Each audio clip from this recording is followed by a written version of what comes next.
저는 김정희입니다. 올해 65이죠. 남편을 떠나보낸 지 벌써 7년째입니다. 처음엔 견딜 수 없을 것 같았어요. 하지만 사람은 참 적응하는 동물이더군요. 이젠 혼자 사는 게 익숙해졌습니다. 아니, 익숙해졌다기보단 체념한 거겠죠. 매일 아침 일어나면 거실 장식장 위에 놓인 딸 사진부터 봅니다. 웃고 있는 지연이를 보면서 하루를 시작해요. 그렇게라도 해야 하루가 시작되거든요. 교감으로 30년을 일했습니다. 학생들 앞에선 늘 당당했죠. 감정을 드러내지 않는 게 제 방식이었어요. 하지만 은퇴하고 나니 그 단단했던 껍질이 서서히 무너지더군요. 집은 너무 조용했습니다. 시계 초침 소리만 똑딱똑딱 들릴 뿐이에요. 가끔은 그 소리조차 귀에 거슬려서 시계를 치워버리고 싶을 때가 있습니다. 그렇게 또 하루를 보내고 있던 어느 날이었어요. 초인종이 울렸습니다. 문을 열자 윤서방이 서 있었어요. 제 사위죠. 아니, 이젠 전 사위라고 해야 하나요? 얼굴이 많이 야위어 있었습니다. 눈가엔 다크서클이 내려앉아 있었고요. 장모님, 윤서방이 힘없이 인사했습니다. 윤서방, 무슨 일이야? 들어와. 거실로 안내했어요. 소파에 앉은 윤서방은 한참을 말을 잇지 못했습니다. 손을 비비작거리며 시선을 바닥에 고정한 채로요. 저는 물 한 잔을 따라 윤서방 앞에 놓았습니다. 천천히 말해봐. 윤서방이 고개를 들었어요. 눈빛이 텅 비어 있었습니다. 살아있는 사람의 눈이 아니었어요. 장모님, 소연이랑은 별거 중이에요. 순간 가슴이 철렁했습니다. 소연이는 윤서방이 재혼한 아내였죠. 지연이가 떠난 지 3년 만에 재혼했을 때 저는 오히려 안도했었어요. 윤서방이 새 삶을 시작하는 게 맞다고 생각했거든요. 왜? 무슨 일이 있었어? 윤서방은 대답하지 않았습니다. 그저 물컵만 바라보고 있었어요. 저는 더 묻지 않았습니다. 사람에겐 말하고 싶지 않은 것들이 있으니까요. 밥은 먹었어? 아니요. 그럼 밥이나 먹자. 혼자선 제대로 못 챙길 거야. 부엌으로 들어갔습니다. 냉장고를 열어보니 김치찌개 끓일 재료는 있더군요. 돼지고기를 꺼내 썰고 김치를 넣어 볶기 시작했어요. 부글부글 끓는 소리가 들렸습니다. 그 소리를 들으니 문득 옛날 생각이 났어요. 지연이가 어렸을 때 제가 김치찌개 끓이면 부엌까지 달려와서 냄새 맡던 모습이요. 엄마, 김치찌개다. 오늘 밥 3공기 먹을 거야. 그 목소리가 아직도 귓가에 맴돕니다. 찌개를 상에 올리고 밥을 퍼서 윤서방 앞에 놓았어요. 먹어. 윤서방이 숟가락을 들었습니다. 하지만 밥을 뜨는 손이 떨리고 있었어요. 그 모습을 보니 가슴 한구석이 아려왔습니다. 천천히 먹어도 돼. 저도 마주 앉아 밥을 먹기 시작했어요. 둘 다 말이 없었습니다. 숟가락 부딪히는 소리만 작게 들렸죠. 한참을 그렇게 먹다가 윤서방이 입을 열었습니다. 장모님도 혼자 사시니까 외로우시죠? 갑작스러운 질문이었어요. 글쎄, 외롭다는 게 뭔지 모르겠구나. 그냥 이렇게 사는 거지. 윤서방이 쓴웃음을 지었습니다. 저도 그래요. 외로운 건지 그냥 살고 있는 건지 모르겠어요. 그 말에 저는 아무 대꾸도 하지 못했습니다. 우리는 그렇게 서로의 외로움을 확인했습니다. 말로 하지 않아도 알 수 있었어요. 우린 같은 사람을 잃었으니까요. 밥을 다 먹고 나서 윤서방이 설거지를 하겠다고 했어요. 아니야, 내가 할게. 넌 쉬어. 아니에요. 제가 할게요. 윤서방은 고집스럽게 부엌으로 들어갔습니다. 설거지하는 윤서방의 뒷모습을 보면서 저는 생각했어요. 이 사람도 많이 힘들구나. 겉으론 성공한 사업가지만 속은 텅 빈 사람이었습니다. 지연이를 잃고 나서 윤서방도 많이 변했어요. 예전엔 그렇게 활기차던 사람이었는데 말이죠. 설거지를 마친 윤서방이 나왔습니다. 장모님, 다음에 또 와도 될까요? 그래, 언제든지 와. 윤서방이 고개를 숙여 인사하고 현관으로 향했어요. 문을 나서면서 한 번 더 뒤돌아봤습니다. 장모님, 감사합니다. 문이 닫혔습니다. 저는 거실에 혼자 남았어요. 방금 전까지 누군가와 함께 있었다는 게 믿기지 않을 만큼 집은 다시 조용해졌습니다. 소파에 앉아 창밖을 바라봤어요. 해가 지고 있었습니다. 붉은 노을이 하늘을 물들이고 있었죠. 문득 이런 생각이 들었습니다. 저 사람도 저처럼 집에 돌아가면 혼자겠구나. 그날 저녁 저는 오랜만에 일기를 썼습니다. 오늘 윤서방이 찾아왔다. 많이 야위었더라. 밥 한 끼 먹이고 보냈는데 보내고 나니 마음이 허전했다. 이상하게도 오늘은 집이 더 조용하게 느껴진다. 펜을 놓고 일기장을 덮었어요. 그리고 다시 지연이 사진을 봤습니다. 지연아, 내 남편 좀 챙겨줘야 하는 거 아니니? 사진 속 지연이는 그저 웃고 있을 뿐이었습니다. 그렇게 윤서방의 방문은 일주일에 한두 번씩 이어졌습니다. 처음엔 어색했어요. 하지만 시간이 지나면서 자연스러워졌죠. 윤서방이 오면 저는 밥을 차려주고 윤서방은 설거지를 했습니다. 말은 많지 않았지만 그 침묵이 불편하지 않았어요. 그런데 몇 주가 지난 어느 날이었습니다. 비가 억수같이 쏟아지던 날이었어요. 뉴스에선 연일 폭우 소식을 전하고 있었죠. 저녁 늦게 윤서방에게서 전화가 왔습니다. 장모님, 지금 집에 계세요? 목소리가 평소와 달랐어요. 뭔가 조심스러웠습니다. 그래, 집에 있어. 무슨 일이야? 지금 가도 될까요? 급한 일이 있어서요. 1시간쯤 지나서 윤서방이 도착했습니다. 온몸이 흠뻑 젖어 있었어요.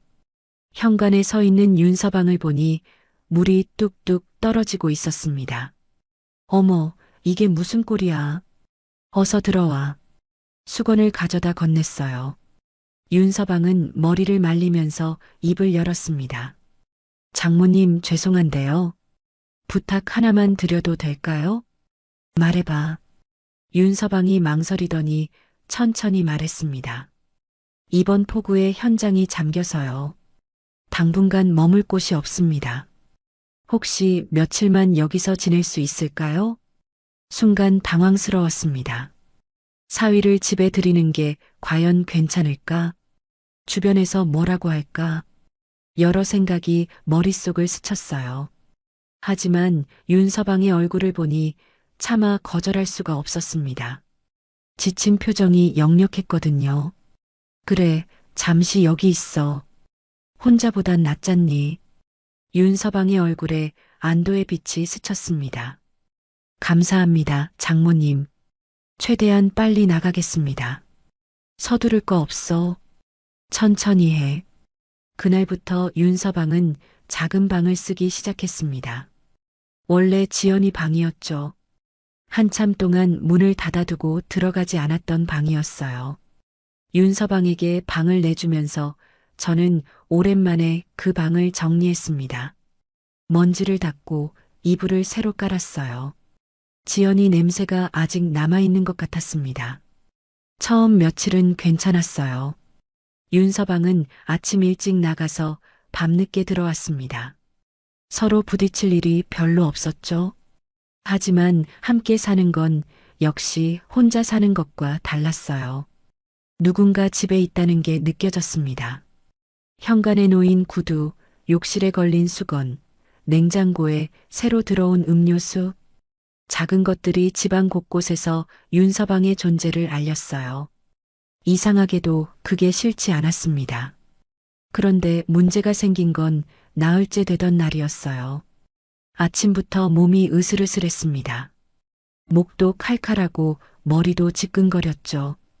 감기에 걸린 것 같았어요. 약을 먹고 누웠는데 열이 계속 올랐습니다. 이불을 덮어도 추웠어요. 몸을 뒤척이다 그만 잠들어 버렸습니다. 얼마나 잤을까요?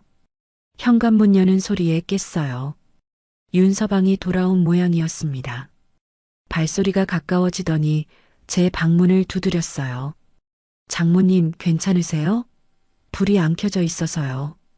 괜찮아. 그냥 좀 누워 있는 거야. 목소리가 잠겨 나왔습니다. 윤서방이 문을 살짝 열었어요. 많이 안 좋으신 것 같은데요. 제가 약 사올까요? 아니야, 괜찮아. 자고 일어나면 나을 거야. 하지만 윤서방은 이미 나가버렸습니다. 30분쯤 지나서 약봉지를 들고 돌아왔어요. 일어나실 수 있으세요? 약 드셔야죠. 윤서방이 부축해서 저를 일으켰습니다. 물을 떠다 주고 약을 건넸어요. 약을 먹고 다시 눕는데 윤서방이 자리를 뜨지 않았습니다. 제가 간호할게요. 푹 쉬세요. 아니야, 괜찮아. 넌 쉬어. 아니에요. 제가 할게요.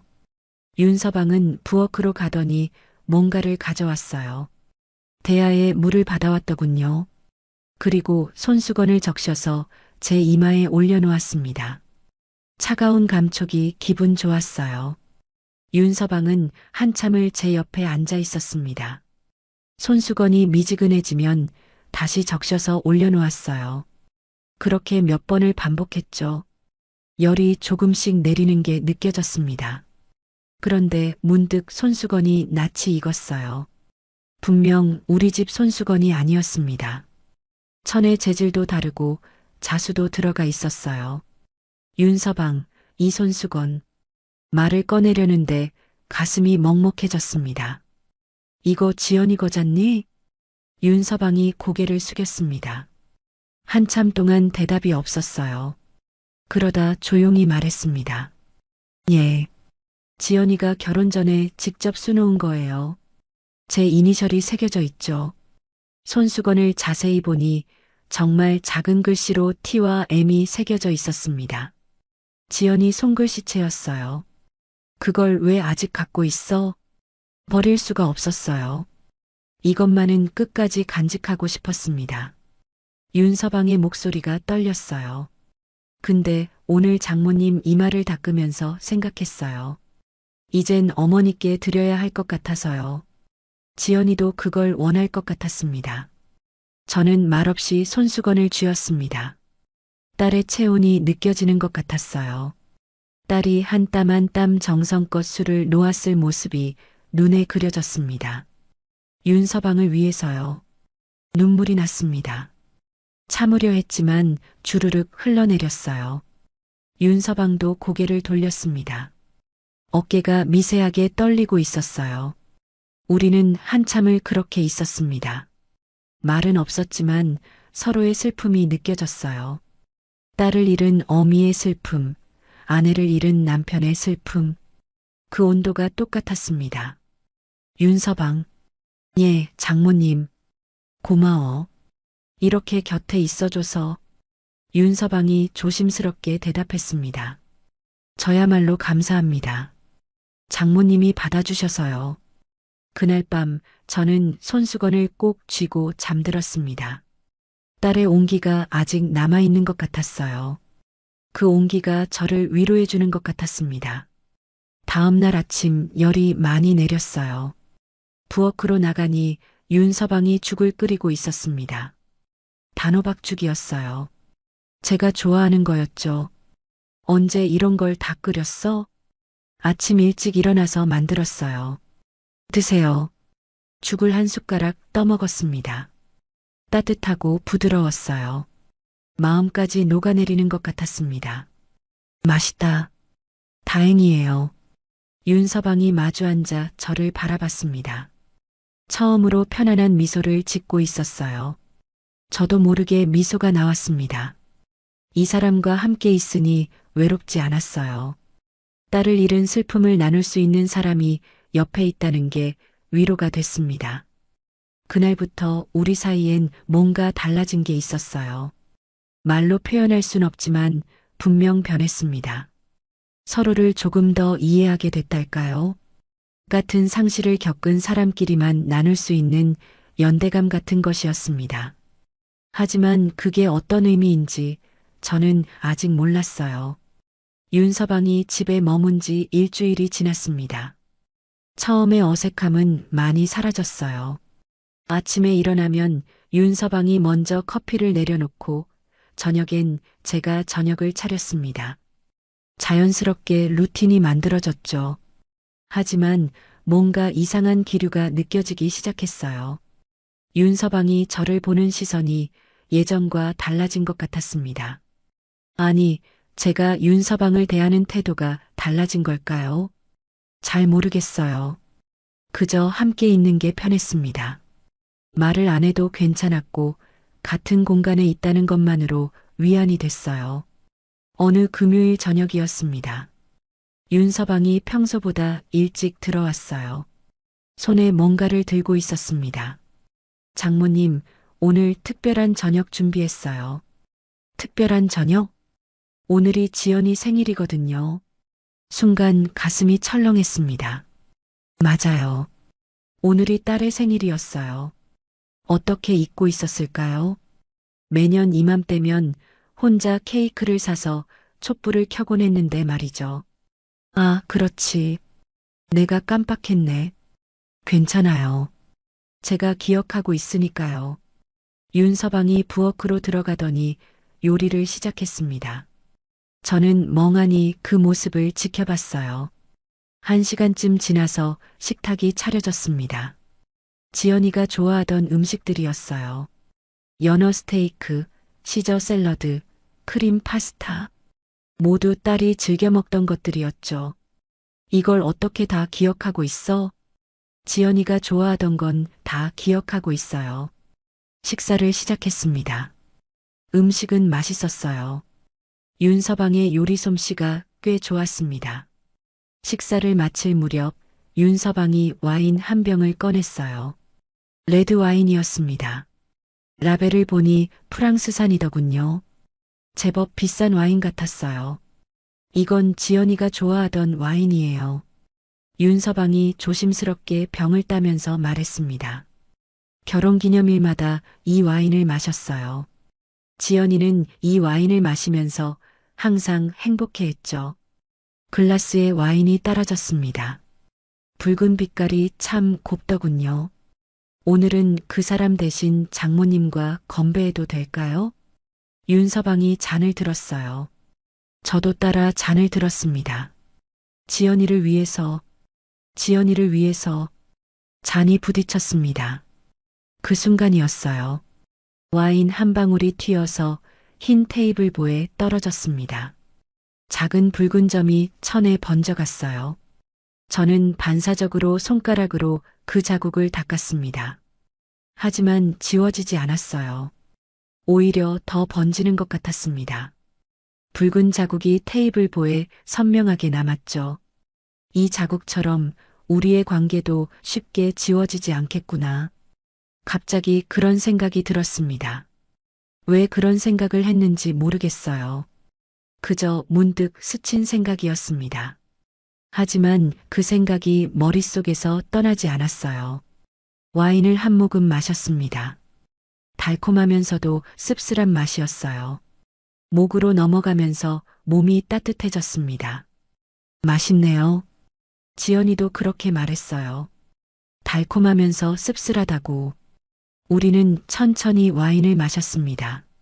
한 잔, 두 잔. 이야기를 나누면서 계속 마셨어요. 지연이 어렸을 때 이야기, 결혼식 날 이야기, 평범했던 일상 이야기들이요. 지연이가 어렸을 때 참 말썽꾸러기였어요. 한 번은 제 서류에 낙서를 한 적이 있죠. 중요한 계약서였는데 말이에요. 윤서방이 웃으며 말했습니다. 정말? 그걸 어떻게 했어? 화낼 수가 없었어요. 너무 귀여운 그림을 그려놨거든요. 가족 그림이었어요. 저랑 지연이랑 장모님이 손잡고 있는 그림이요. 가슴이 뭉클했습니다. 그 그림 아직 갖고 있어? 당연하죠. 제 책상 서랍에 소중히 보관하고 있어요. 와인이 거의 다 비었습니다. 취기가 살짝 올라왔어요. 얼굴이 화끈거렸습니다. 윤서방의 얼굴도 붉어져 있었어요. 장모님, 왜? 이렇게 함께 있으니까 좋네요. 외롭지 않아서요. 윤서방의 목소리가 낮아졌습니다. 나도 그래. 혼자 있을 때보다 훨씬 좋아. 그 말을 하고 나서 깨달았어요. 내가 지금 뭐라고 한 거지? 왜 이런 말을 했을까? 순간 우리 사이에 침묵이 흘렀습니다. 이상한 긴장감이 감돌았어요. 뭔가 선을 넘은 것 같은 기분이었습니다. 제가 설거지할게요. 윤서방이 황급히 자리에서 일어났습니다. 그릇을 들고 부엌으로 향했어요. 저는 그 자리에 그대로 앉아 있었습니다. 가슴이 두근거렸어요. 왜 이러는 걸까요? 뭐가 이렇게 떨리는 걸까요?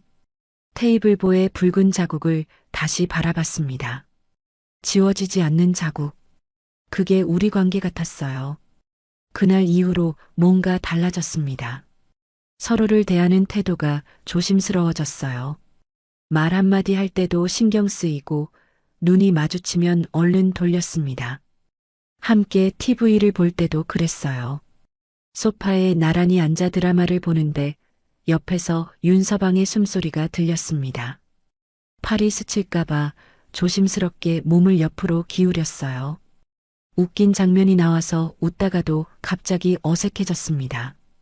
왜 웃었는지 모를 정도로요. 장모님, 물 좀 드릴까요? 아니야, 괜찮아. 그럼 담요 더 필요하세요? 아니, 괜찮아.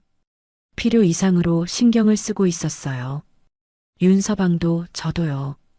밤에 잠을 자려고 누우면 이상한 생각들이 들었습니다. 윤서방이 벽 너머에 있다는 게 의식됐어요. 숨소리가 들리는 것 같았습니다. 아니, 진짜로 들렸어요. 이건 뭘까요? 왜 이렇게 마음이 불편한 걸까요? 아니, 불편하다기보다는 설레는 걸까요? 아니에요. 설렌다는 게 말이 안 되죠. 저는 65이고 윤서방은 제 사위였어요. 하지만 가슴은 거짓말을 하지 않았습니다. 뭔가 변하고 있었어요. 서로에 대한 감정이요. 그게 뭔지는 모르겠지만 분명 달라지고 있었습니다. 저는 이불을 뒤집어 쓰고 눈을 감았어요. 하지만 잠은 쉽게 오지 않았습니다. 테이블보의 붉은 자국이 계속 떠올랐거든요. 지워지지 않는 그 자국처럼 이 감정도 지워지지 않을 것 같았습니다. 그날 이후로 며칠이 흘렀습니다. 저는 윤서방을 피하고 있었어요. 아니, 피한다기보다는 거리를 두려고 했다는 게 맞겠죠. 너무 가까워지는 게 두려웠습니다. 이건 아니라는 생각이 들었거든요. 윤서방은 제 사위였어요. 딸의 남편이었죠. 그런 사람에게 이상한 감정을 느낀다는 게 말이 안 됐습니다. 하지만 마음은 제 뜻대로 되지 않았어요. 윤서방의 목소리가 들릴 때마다 가슴이 뛰었습니다. 눈이 마주치면 얼굴이 뜨거워졌어요. 이런 제 모습이 창피했습니다. 밤에 잠을 이루기 힘들었어요. 이불 속에서 뒤척이다 보면 어느새 새벽이 됐습니다. 창밖으로 희미하게 동이 트고 있었죠. 그러던 어느 날 밤이었습니다. 목이 말라서 잠에서 깼어요. 시계를 보니 새벽 2시였습니다. 부엌으로 가려고 일어났는데 화장실에 먼저 들르기로 했어요. 복도를 걷는데 이상한 게 보였습니다.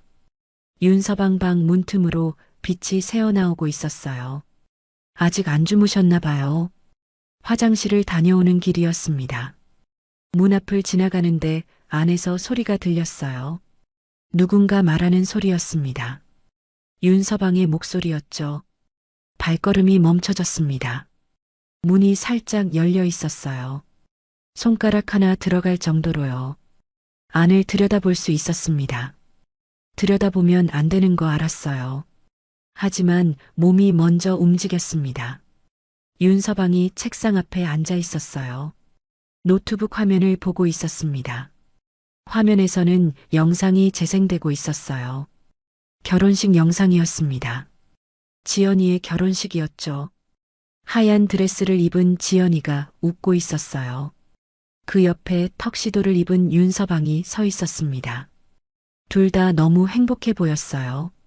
가슴이 아팠습니다. 저 때로 돌아갈 수만 있다면 딸이 아직 살아있던 그때로요. 그런데 이상한 걸 발견했어요. 윤서방의 시선이 이상했습니다. 화면 속 지연이를 보는 게 아니었어요. 다른 곳을 보고 있었습니다. 영상이 계속 흘러갔어요. 신부 입장 장면이 나왔습니다. 지연이가 제 팔짱을 끼고 걸어오는 장면이요. 저는 딸을 윤서방에게 인계하고 자리로 돌아갔죠. 그때였어요. 윤서방이 영상을 멈췄습니다. 정확히 제 얼굴이 클로즈업된 순간이었어요. 카메라가 하객석을 비추는 장면이었죠. 그때 제가 눈물을 닦고 있었습니다. 딸을 보내는 어미의 눈물이었어요. 윤서방이 그 화면을 뚫어지게 바라봤습니다. 손가락으로 화면을 어루만졌어요. 제 얼굴을 쓰다듬듯이요. 숨이 멎는 것 같았습니다. 영상이 다시 재생됐어요.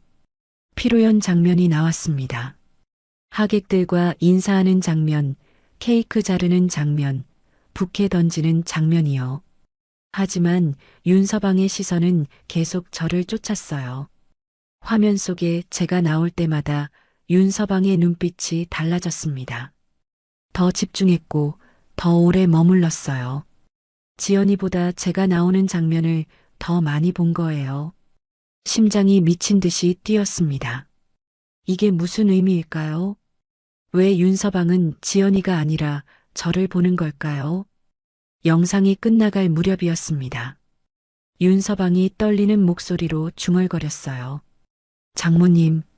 그러더니 다시 말을 고쳤습니다. 아니, 지연아. 혼란스러운 목소리였어요. 누구에게 말하는 건지 본인도 모르는 것 같았습니다. 미안해. 정말 미안해. 윤서방이 얼굴을 손으로 감쌌어요. 어깨가 떨렸습니다. 울고 있는 것 같았어요. 저는 그 자리에 얼어붙었습니다. 손끝이 차가워졌어요. 온몸에 소름이 돋았습니다. 가슴이 조였습니다. 뒷걸음질 쳤어요. 조용히 최대한 소리나지 않게 물러났습니다. 제 방으로 돌아와 문을 닫았어요. 침대에 주저앉았습니다. 머릿속이 하얘졌어요. 방금 본 게 진짜일까요? 제가 잘못 본 걸까요? 아니에요. 분명히 봤습니다. 윤서방이 결혼식 영상에서 저를 보고 있었어요. 지연이가 아니라 저를요. 그리고 제 이름을 불렀다가 지연이 이름으로 고쳤습니다. 무슨 의미일까요? 설마 윤서방이 저한테 아니에요. 그럴 리 없어요. 말도 안 되는 소리죠. 하지만 마음 한구석에선 알고 있었습니다. 윤서방의 시선이 예전과 다르다는 걸요. 저를 보는 눈빛이 사위가 장모를 보는 눈빛이 아니라는 걸요. 가슴이 답답했어요. 숨쉬기가 힘들었습니다. 창문을 열었어요. 찬 공기가 들어왔습니다. 밖은 고요했어요. 가로등 불빛만 희미하게 빛나고 있었습니다. 이러면 안 되는데 중얼거렸습니다. 윤서방은 제 사위예요. 딸의 남편이었죠. 그런 사람에게 이상한 감정을 품으면 안 됩니다. 저도 윤서방도요. 하지만 이미 늦은 것 같았어요. 우리 사이에 뭔가 생겨버렸습니다. 선을 넘어선 건 아니지만 그 선 가까이까지 온 거죠. 그날 밤 잠을 한숨도 못 잤어요. 계속 윤서방의 목소리가 들렸습니다. 장모님이라고 부르다가 지연아라고 고쳤던 그 목소리요. 새벽이 되어서야 겨우 눈을 붙였습니다. 하지만 금방 깼어요. 악몽을 꾼 것 같았습니다. 아침이 밝았어요. 부엌으로 나가기가 두려웠습니다. 윤서방을 마주치고 싶지 않았거든요. 하지만 계속 방에만 있을 순 없었어요. 용기를 내서 문을 열었습니다. 윤서방이 식탁에 앉아 있었어요. 커피를 마시고 있었습니다. 저를 보더니 일어섰어요. 장모님, 주무셨어요? 아침 드실래요? 평소와 똑같은 목소리였어요. 아무 일도 없었던 것처럼요. 하지만 저는 윤서방의 눈을 똑바로 볼 수가 없었습니다. 아니야, 괜찮아. 입맛이 없어서. 몸이 안 좋으세요? 아니야. 그냥 좀 피곤해서. 서둘러 방으로 돌아왔습니다. 윤서방의 걱정스러운 눈빛이 마음을 더 무겁게 만들었어요. 그날부터 저는 윤서방을 피했습니다. 아침에 일어나기 전에 윤서방이 나가길 기다렸어요. 저녁엔 먼저 방으로 들어가 버렸습니다. 함께 있는 시간을 최대한 줄였죠. 윤서방도 눈치챘을 거예요. 제가 피하고 있다는 걸요. 하지만 어쩔 수 없었습니다. 그 사람을 마주보면 자꾸 그날 밤이 생각났거든요. 영상 속 제 얼굴을 쓰다듬던 손가락이요. 혼란스러워하던 목소리가요. 그리고 무엇보다 그런 윤서방을 보면서 제 가슴이 뛰었다는 사실이요. 저는 거울 앞에 섰습니다. 주름진 얼굴을 바라봤어요. 65의 나이가 역력했습니다. 정희야, 정신 차려. 스스로에게 말했습니다. 이러면 안 돼. 절대로. 하지만 마음은 제 말을 듣지 않았어요. 윤서방 생각이 자꾸 났습니다. 피하려고 해도 자꾸 생각났어요. 이게 뭘까요? 이 감정이 대체 뭘까요? 며칠이 흘렀습니다. 저는 여전히 윤서방을 피하고 있었어요. 아침엔 일부러 늦게 일어났고 저녁엔 일찍 방으로 들어갔습니다. 윤서방도 눈치를 챘는지 말이 없었어요. 그저 조용히 출근하고 조용히 퇴근했습니다. 우리 사이엔 어색한 침묵만 흘렀죠. 그러던 어느 날 아침이었습니다. 평소처럼 늦게 일어났어요. 부엌으로 나갔는데 윤서방이 없었습니다. 벌써 출근한 모양이었죠. 식탁 위에 쪽지가 놓여 있었어요. 집어들고 읽었습니다. 장모님, 며칠 동안 출장 갑니다. 건강 잘 챙기세요. 그게 전부였어요. 어디로 가는지, 언제 돌아오는지도 쓰여 있지 않았습니다. 가슴이 답답했어요. 쪽지를 내려놓고 커피를 내렸습니다. 혼자 마시는 커피는 쓰기만 했어요. 이상했습니다. 며칠 전까지만 해도 혼자가 편했는데 이제는 혼자가 외로웠어요. 윤서방이 없으니 집이 너무 조용했습니다. 하루가 지나고 이틀이 지났어요. 윤서방에게서 연락은 없었습니다. 전화를 걸어볼까 생각했지만 차마 못했어요. 사흘째 되던 날 저는 윤서방 방을 정리하기로 했습니다. 오랫동안 머물렀으니 먼지라도 털어야겠다 싶었어요. 아니, 사실은 핑계였죠. 그냥 윤서방의 흔적이 보고 싶었던 거예요. 방문을 열었습니다. 침대는 깔끔하게 정돈돼 있었어요. 책상 위엔 노트북과 책 몇 권이 놓여 있었습니다. 창문을 열어 환기를 시켰어요. 청소기로 바닥을 쓸고 먼지를 닦았습니다. 책상을 닦다가 서랍이 살짝 열려 있는 걸 발견했어요. 열어봐야 하나 말아야 하나 고민했습니다.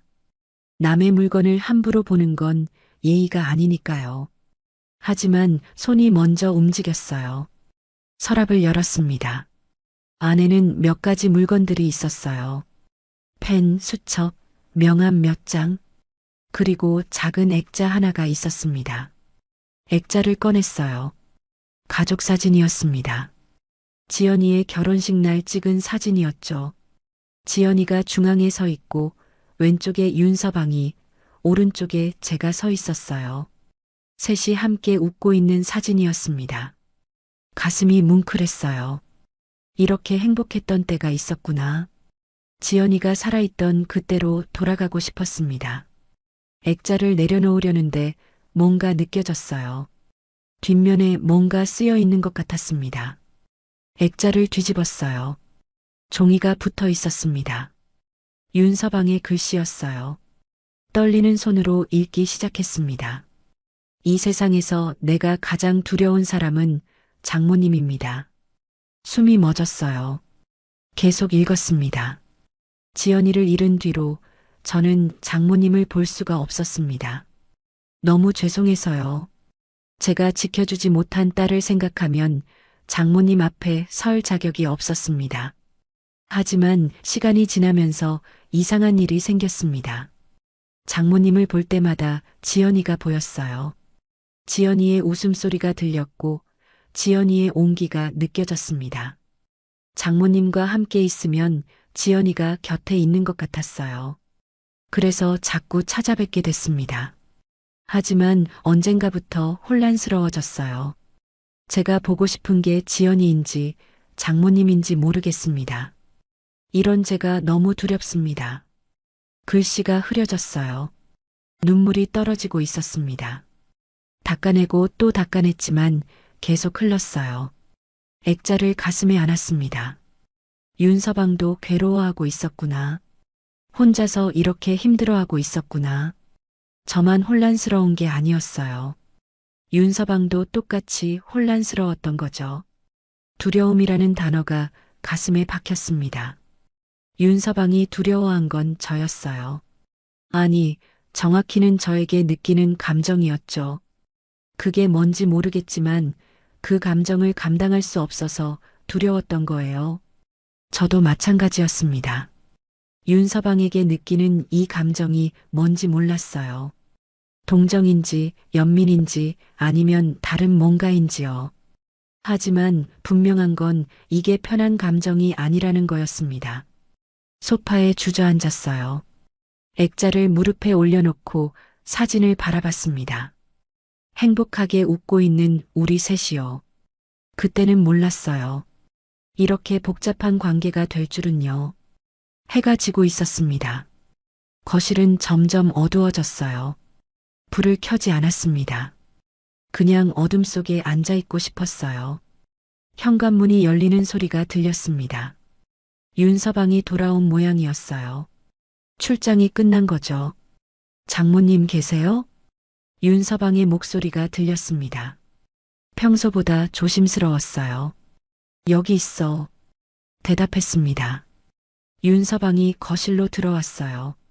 저를 보더니 놀란 표정을 지었습니다. 왜 불을 안 켜셨어요? 제가 켤게요. 아니야, 그냥 둬. 윤서방이 멈췄습니다. 제 손에 들린 액자를 봤어요. 순간 얼굴이 굳었습니다. 장모님, 그건 봤어. 뒷면에 쓴 글도 다 읽었어. 침묵이 흘렀습니다. 윤서방이 천천히 소파 앞에 섰어요. 그러더니 무릎을 꿇었습니다. 장모님, 죄송합니다. 뭐가 죄송해? 제가 이상한 감정을 품어서요. 윤서방의 목소리가 떨렸어요. 저는 액자를 내려놓았습니다. 심호흡을 했어요. 물어봐야 할 게 있었습니다. 오래전부터 궁금했던 거였죠. 윤서방. 예, 장모님. 그날 사고 내가 운전했니? 윤서방의 몸이 굳었어요. 고개가 천천히 떨어졌습니다. 대답하는데 한참이 걸렸어요. 예, 장모님. 목소리가 갈라졌습니다. 그날 제가 운전대를 잡았어요. 숨이 막혔습니다. 알고는 있었어요. 어렴풋이 짐작하고 있었죠. 하지만 직접 듣는 건 달랐습니다. 왜 말 안 했어? 말할 수가 없었습니다. 제가 운전했기 때문에 지연이가 죽었어요. 제 잘못이에요. 윤서방이 울기 시작했습니다. 어깨가 심하게 떨렸어요. 소리 없이 흐느끼고 있었습니다. 지연이를 지키지 못한 게 제 잘못이에요. 평생 용서받을 수 없는 죄를 지었습니다. 저는 아무 말도 할 수 없었어요. 분노가 치밀어 올랐습니다. 하지만 동시에 연민도 느껴졌어요. 이 사람도 7년 동안 이 죄책감을 안고 살았구나. 혼자서 이 고통을 견뎌왔구나. 윤서방이 바닥에 이마를 대고 절했습니다. 죄송합니다, 장모님. 정말 죄송합니다. 저는 그 모습을 바라봤어요. 가슴이 찢어지는 것 같았습니다. 밤은 점점 깊어가고 있었습니다. 그날 밤 이후로 며칠이 흘렀습니다. 저는 윤서방과 말을 섞지 않았어요. 아니, 못했습니다. 뭐라고 말해야 할지 몰랐거든요. 윤서방이 운전을 했다는 사실이 머릿속을 떠나지 않았어요. 그 사람 때문에 지연이가 죽었다는 생각이 들면 화가 났습니다. 하지만 무릎 꿇고 울던 모습을 떠올리면 가슴이 아팠어요. 복잡했습니다. 너무 복잡했어요. 윤서방도 저를 피했습니다. 아침 일찍 나가서 밤늦게 들어왔어요. 마주치지 않으려고 애쓰는 게 느껴졌습니다. 집안은 다시 조용해졌어요. 함께 살지만 각자 다른 세계에 사는 것 같았습니다. 사흘째 되던 날 전화가 왔습니다. 지연이 친구 수진이었어요. 지연이가 살아있을 때 가장 친했던 친구였죠. 어머니, 안녕하세요. 오랜만이에요. 수진아, 그래. 잘 지냈니? 네, 어머니. 그런데 혹시 시간 되시면 오늘 차 한잔 하실래요? 뵙고 싶어서요. 거절할 이유가 없었어요. 그래, 좋아. 어디서 볼까? 몇 시간 뒤, 저는 동네 카페에서 수진이를 만났습니다. 예쁘게 성장한 모습이었어요. 지연이와 함께 있던 모습이 떠올랐습니다. 어머니, 건강하세요? 그래, 잘 지내. 넌 어떻게 지내? 저도 잘 지내요. 작년에 결혼했어요. 아, 그래. 축하한다. 이야기를 나누다 보니 자연스럽게 지연이 얘기가 나왔습니다. 지연이 생각 많이 나요. 가끔 꿈에 나타나기도 해요. 그래, 나도 그래. 수진이가 커피를 한 모금 마셨어요. 뭔가 말하고 싶은 게 있는 것 같았습니다. 어머니, 혹시 매영아니, 윤서방님 요즘 어떠세요? 갑작스러운 질문이었어요. 왜? 무슨 일 있어? 아니에요. 그냥 궁금해서요. 요즘 연락이 안 돼서요. 수진이가 망설이더니 조심스럽게 말했습니다. 어머니, 혹시 윤서방님이 그날 사고에 대해 말씀하신 적 있으세요? 가슴이 철렁했어요. 무슨 말이야? 아, 어머니는 모르시는군요. 수진이가 한숨을 쉬었습니다. 사실 그날 사고 난 거 윤서방님 잘못이 아니에요. 반대편 차가 중앙선을 넘어왔거든요. 뭐? 네. 경찰 조사 결과도 그렇게 나왔어요. 윤서방님 과실이 아니라고요. 머릿속이 하얘졌습니다. 그럼 왜 윤서방이 자기 잘못이라고? 윤서방님은 자신이 운전했다는 것 자체를 죄책감으로 느끼시는 것 같아요. 수진이가 천천히 말을 이었습니다. 그리고 어머니 윤서방님이 그날 지연이를 구하려다 크게 다치셨어요. 다쳤다고? 네. 오른팔 신경이 끊겼대요. 사고 후에 수술을 몇 번이나 받으셨다고 들었어요. 숨이 막혔습니다. 그게 무슨 말이야? 차가 전복되면서 지연이가 차 밖으로 튕겨나갔대요. 그때 윤서방님이 지연이를 붙잡으려고 팔을 뻗었다가 차체에 끼었다고 해요. 결국 지연이는 못 구했지만 윤서방님 팔은 망가졌죠. 눈물이 났습니다. 참을 수가 없었어요. 카페 안이었지만 눈물이 주르륵 흘러내렸습니다. 지연이가 돌아가신 후에도 재활 치료를 계속하셨대요. 하지만 완전히 회복되진 않으셨다고 들었어요. 수진이도 눈시울이 붉어졌습니다. 윤서방님은 지연이를 정말 사랑하셨어요. 지금도 그러실 거예요. 집으로 돌아오는 길이 기억나지 않습니다. 어떻게 왔는지 모르겠어요. 정신없이 걸었던 것 같습니다. 집에 도착해서 소파에 주저앉았어요. 모든 게 이해됐습니다. 윤서방이 가끔 어깨를 주무르던 모습이요. 새벽에 통증으로 잠을 못 이루던 모습이요. 무거운 걸 들 때마다 힘들어하던 모습이요. 저는 그저 나이가 들어서 그런 줄만 알았어요. 하지만 그게 아니었습니다. 딸을 구하려다 얻은 상처였던 거예요. 윤서방은 죄인이 아니었습니다. 사랑하는 사람을 구하려다 모든 걸 잃은 사람이었어요. 몸도 마음도요. 가슴이 찢어지는 것 같았습니다. 그 사람이 7년 동안 얼마나 괴로워했을까요? 딸을 구하지 못했다는 죄책감과 함께 살았을 텐데요. 밤이 깊어갔습니다. 저는 잠을 잘 수가 없었어요. 계속 윤서방 생각만 났습니다. 새벽 2시쯤 윤서방이 들어오는 소리가 들렸어요. 발소리가 피곤해 보였습니다. 제 방 앞을 지나 자기 방으로 들어갔어요. 한참을 누워 있다가 일어났습니다. 부엌으로 갔어요. 냉장고를 열어 재료를 꺼냈습니다. 단호박죽을 끓이기 시작했어요. 윤서방이 제게 해줬던 그 죽이요. 정성껏 호박을 삶고 곱게 갈았습니다. 죽이 완성될 때쯤 동이 트기 시작했어요. 그릇에 죽을 담았습니다. 따뜻한 김이 모락모락 피어올랐어요. 쪽지를 꺼냈습니다. 한참을 고민하다가 펜을 들었어요. 뭐라고 써야 할까요? 죄송하다고? 아니에요. 미안한 건 제가 아니에요. 고맙다고? 그것도 아닌 것 같았어요. 한참을 생각하다가 이렇게 썼습니다. 이젠 자신을 용서해도 돼. 지연이도 내 편일 거야. 쪽지를 죽 옆에 놓았습니다. 윤서방 방 앞에 조용히 내려놓았어요.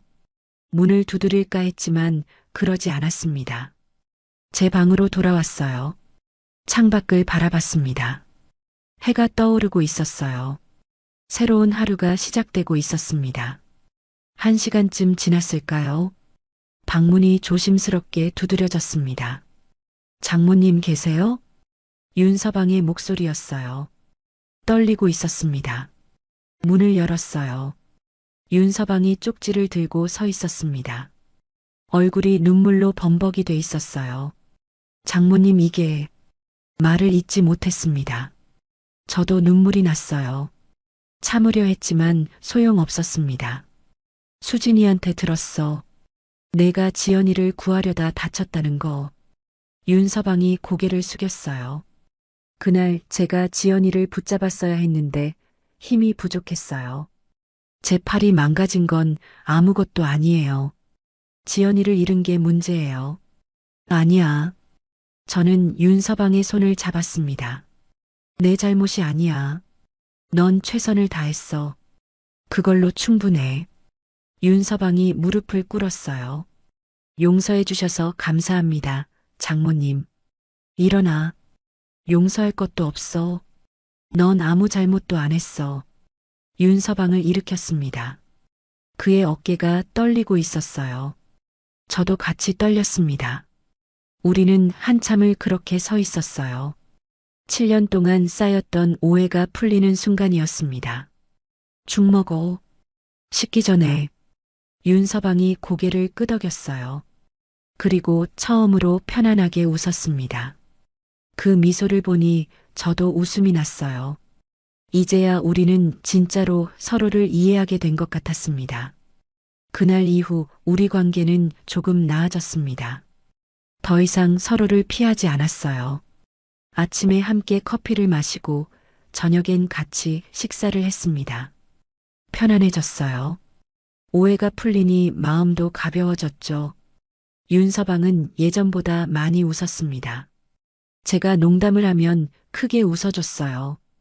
그 모습을 보는 게 좋았습니다. 하지만 평화는 오래가지 않았어요. 일주일쯤 지났을 때였습니다. 슈퍼에 장을 보러 갔어요. 평소처럼 카트를 밀며 필요한 물건들을 담고 있었습니다. 채소 코너를 지나가는데 뒤에서 수군거리는 소리가 들렸어요. 저 사람 김정희 아니야? 맞아, 그 교감 선생님. 두 여자가 속삭이고 있었습니다. 동네 사람들인 것 같았어요. 근데 요즘 사위랑 같이 산다며? 순간 손이 굳었습니다. 어머, 진짜? 장모랑 사위가? 응. 우리 집 옆 사는 분이 봤대. 매일 같이 들어가더래. 가슴이 쿵 내려앉았어요. 세상에, 그게 말이 돼? 딸은 죽었는데. 그러니까. 나도 처음 듣고 깜짝 놀랐어. 카트를 놓고 그 자리를 떠났습니다. 물건도 제대로 안 담았지만 상관없었어요. 빨리 나가고 싶었습니다. 집으로 돌아오는 내내 귀가 멍멍했어요. 소문이 돌고 있었구나.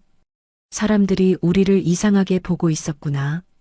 현관문을 열고 들어왔습니다. 거울을 봤어요. 창백한 얼굴이 비쳤습니다. 소파에 주저앉았어요. 머리가 지끈거렸습니다. 우리는 아무 잘못도 안 했어요. 그저 상실을 나눈 것뿐이었습니다. 서로를 위로한 것뿐이었죠. 하지만 세상은 그렇게 보지 않았어요. 저녁이 됐습니다. 윤서방이 퇴근했어요. 평소보다 일찍 들어온 것 같았습니다. 장모님, 저녁 드셨어요? 아니, 아직. 제가 뭐 만들까요? 괜찮아. 입맛이 없어. 윤서방이 걱정스러운 눈빛으로 저를 봤어요. 어디 안 좋으세요? 아니야. 괜찮아. 하지만 괜찮지 않았습니다. 며칠 뒤 더 큰 일이 터졌어요. 예전 직장 동료에게서 전화가 왔습니다. 정미선이었어요. 제 유일한 친구였죠. 정이야, 나 미선이야. 미선아. 무슨 일이야? 정이야, 너 괜찮아? 목소리가 조심스러웠어요. 무슨 말이야? 너 요즘 사위랑 같이 산다는 소문 들었어. 가슴이 철렁했습니다. 누가 그래? 동네에서 다 그렇게 말하더라. 나도 처음엔 설마 했는데. 미선아, 그건 뭐라고 설명해야 할까요? 어디서부터 말해야 할까요? 정이야, 내가 뭐라고 하려는 게 아니야. 그냥 조심해. 사람들 입이 무섭잖아. 전화를 끊었습니다. 손이 떨렸어요. 핸드폰을 꽉 쥐었습니다. 친구마저 그렇게 말하는구나. 세상이 우리를 어떻게 보고 있는지 알 것 같았어요. 그날 저녁 윤서방과 마주 앉았습니다. 밥을 먹고 있었지만 목으로 넘어가지 않았어요. 윤서방도 마찬가지인 것 같았습니다. 장모님, 윤서방이 조심스럽게 입을 열었어요. 오늘 회사에서 이상한 일이 있었어요. 무슨 일? 동료 하나가 저한테 물어보더라고요. 장모님 댁에 사시냐고. 숨이 막혔습니다. 뭐라고 했어? 일단 얼버무렸어요. 하지만 다들 알고 있는 것 같았어요. 윤서방이 수저를 내려놓았어요. 소문이 많이 도나 봐요. 그런가 봐. 침묵이 흘렀습니다. 식탁 위의 음식이 차갑게 식어가고 있었어요. 장모님, 응, 제가 나가겠습니다. 고개를 들었어요. 윤서방이 저를 똑바로 보고 있었습니다. 결심한 얼굴이었어요. 무슨 소리야? 더 이상 장모님께 누가 되고 싶지 않아요. 소문 때문에 힘드실 텐데. 가슴이 답답했습니다. 윤서방, 넌 나한테 누가 아니야. 아니에요. 제가 여기 있어서 장모님이 힘드신 거예요. 윤서방의 목소리가 단호했습니다. 사람들이 뭐라고 하든 상관없어. 상관 있어요. 장모님은 평생 단정하게 사신 분이잖아요. 쟤 때문에 그런 분이 손가락질 받으면 안 돼요. 눈물이 났습니다. 그래. 제가 말했어요. 그게 좋겠다. 윤서방이 놀란 표정을 지었습니다. 장모님, 잘 됐어. 그게 내버리자 나의 용서야. 무슨 말인지 저도 잘 모르겠었어요. 그냥 입에서 나온 말이었습니다. 윤서방을 보내는 게 맞는 것 같았어요. 이게 우리 둘 다를 위한 길이었습니다. 언제 나갈 거야? 내일 나가겠습니다. 그래. 더 이상 말이 나오지 않았어요. 다음 날 아침이 밝았습니다. 윤서방은 일찍 짐을 쌌어요. 많지 않았습니다. 큰 가방 하나면 충분했죠. 현관에서 신발을 신는 윤서방을 바라봤습니다. 장모님, 그동안 정말 감사했습니다. 그래. 잘 살아. 건강하세요. 너도. 인사가 끝났어요. 윤서방이 문을 열었습니다. 밖은 화창했어요. 좋은 날씨였습니다. 문이 닫혔습니다. 딱 소리가 났어요. 그 소리가 가슴에 박혔습니다. 발소리가 멀어졌어요. 계단을 내려가는 소리가 점점 작아졌습니다. 저는 그 자리에 서 있었어요. 한참을 서 있었습니다. 다리에 힘이 없었어요. 눈물이 흘러내렸습니다. 참으려 했지만 소용없었어요. 주르륵 눈물이 흘렀습니다.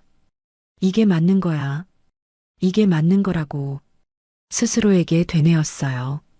하지만 가슴은 찢어지는 것 같았습니다. 소파에 주저앉았습니다. 집이 텅 빈 것 같았어요. 윤서방이 떠나자 다시 공허함이 밀려왔습니다. 창밖을 바라봤어요. 윤서방이 걸어가는 모습이 보였습니다. 가방을 들고 천천히 걸어가고 있었어요. 뒷모습이 쓸쓸해 보였습니다. 저도 쓸쓸했어요. 너무 쓸쓸했습니다. 잘 가, 윤서방. 중얼거렸습니다. 윤서방의 모습이 모퉁이를 돌아 사라졌어요. 이제 진짜 혼자가 됐습니다.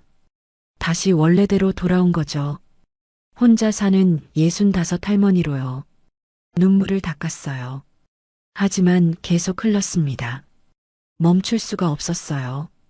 우리는 아무 잘못도 안 했는데, 그저 서로를 위로했을 뿐인데, 왜 세상은 그걸 이해하지 못할까요?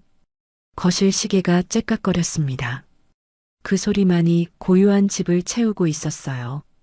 윤서방이 떠난 뒤 석 달이 흘렀습니다. 다시 혼자가 됐어요. 아침에 눈을 뜨면 빈집이 저를 맞이했습니다.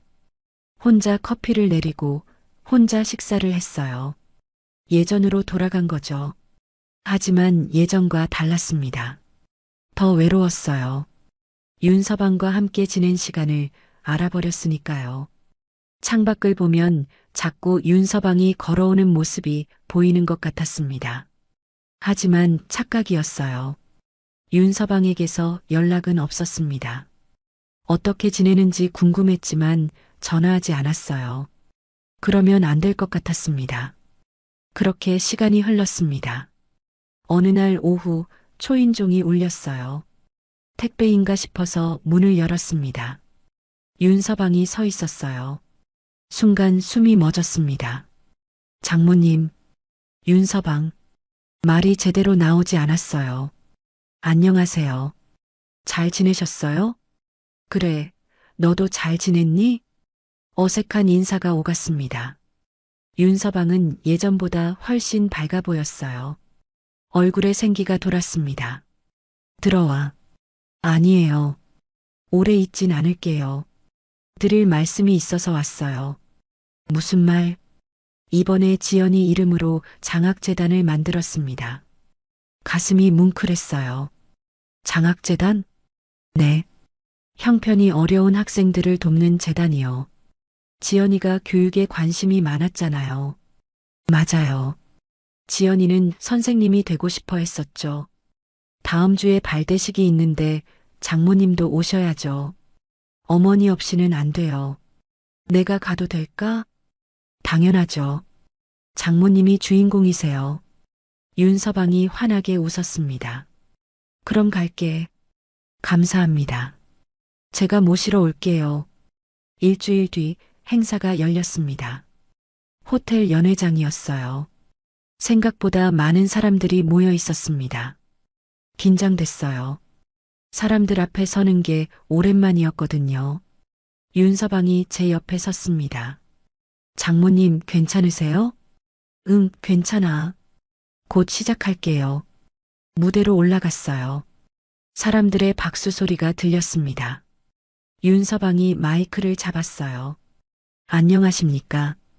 오늘 이 자리에 와주신 모든 분들께 감사드립니다. 목소리가 떨리지 않았어요. 당당했습니다. 오늘 지연 장학재단 발대식을 갖게 됐습니다. 제 아내 지연이의 이름으로 만든 재단입니다. 사람들이 집중해서 듣고 있었어요. 지연이는 7년 전 세상을 떠났습니다. 갑작스러운 사고였죠. 윤서방의 목소리가 잠시 멈췄습니다. 그날 이후 저는 죄책감 속에서 살았습니다. 제가 지켜주지 못했다는 자책감이요. 사람들이 숨죽여 들었어요. 하지만 지연이 어머니께서 저를 용서해 주셨습니다. 윤서방이 저를 바라봤어요. 그날 이후 제 삶은 벌이 아니라 감사였습니다. 장모님이 용서해 주셨으니까요. 눈물이 났습니다. 용서를 받고 나니 살아야 할 이유가 생겼어요.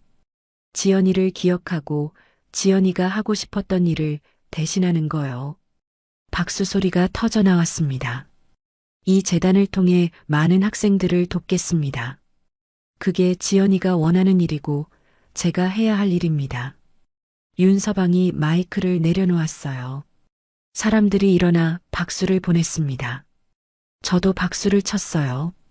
행사가 끝나고 사람들과 인사를 나눴습니다. 많은 분들이 저에게 위로의 말을 건넸어요. 고맙다고 말했습니다. 사람들이 다 돌아가고 윤서방과 단둘이 남았습니다. 장모님, 차 한잔 할까요? 그래, 좋아. 근처 카페로 갔어요. 조용한 곳이었습니다. 커피를 마시며 이런저런 이야기를 나눴어요. 그동안 어떻게 지냈는지요? 윤서방, 많이 달라진 것 같아. 그래요? 응. 훨씬 밝아졌어. 장모님 덕분이에요. 용서해 주셔서요. 윤서방이 진지한 표정을 지었어요. 장모님께 사위로 왔지만 이제는 제 인생을 제대로 살 수 있을 것 같아요. 저는 윤서방의 손을 잡았습니다. 윤서방. 예, 장모님. 너는 내 사위로 왔지만 이제 내 아들로 살아라. 윤서방의 눈에 눈물이 맺혔어요. 장모님, 지연이도 그걸 원할 거야. 넌 이제 내 아들이야. 윤서방이 고개를 숙였어요. 어깨가 떨렸습니다.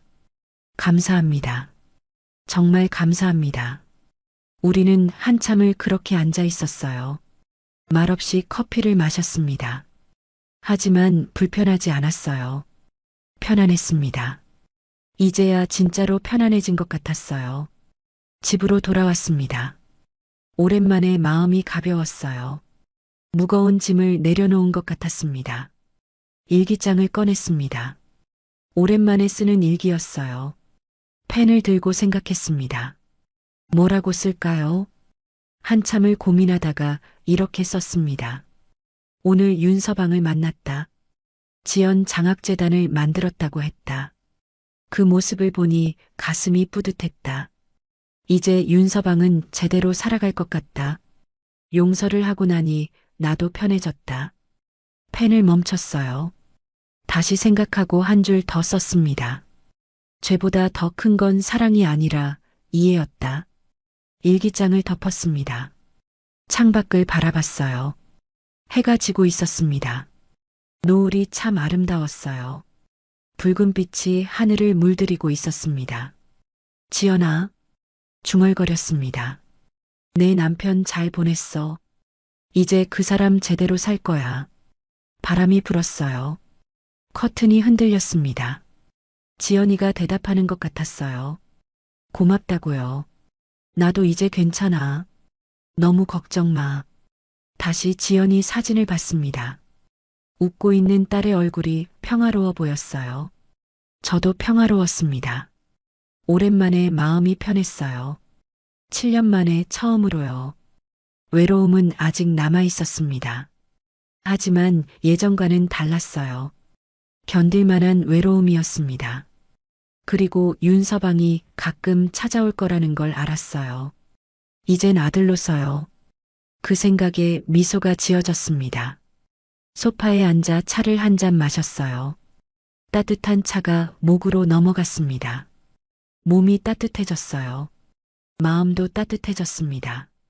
이제 괜찮을 것 같았어요. 지연이 없는 삶에 적응하는데 7년이 걸렸습니다. 하지만 이제는 받아들일 수 있을 것 같았어요. 지연이는 제 곁을 떠났지만 제 마음속에 살아 있었습니다. 그걸로 충분했어요. 그리고 윤서방이라는 아들이 생겼습니다. 피는 안 섞였지만 진짜 아들 같았어요. 그래, 이것도 나쁘지 않네. 혼잣말을 했습니다. 밖은 어두워지고 있었어요.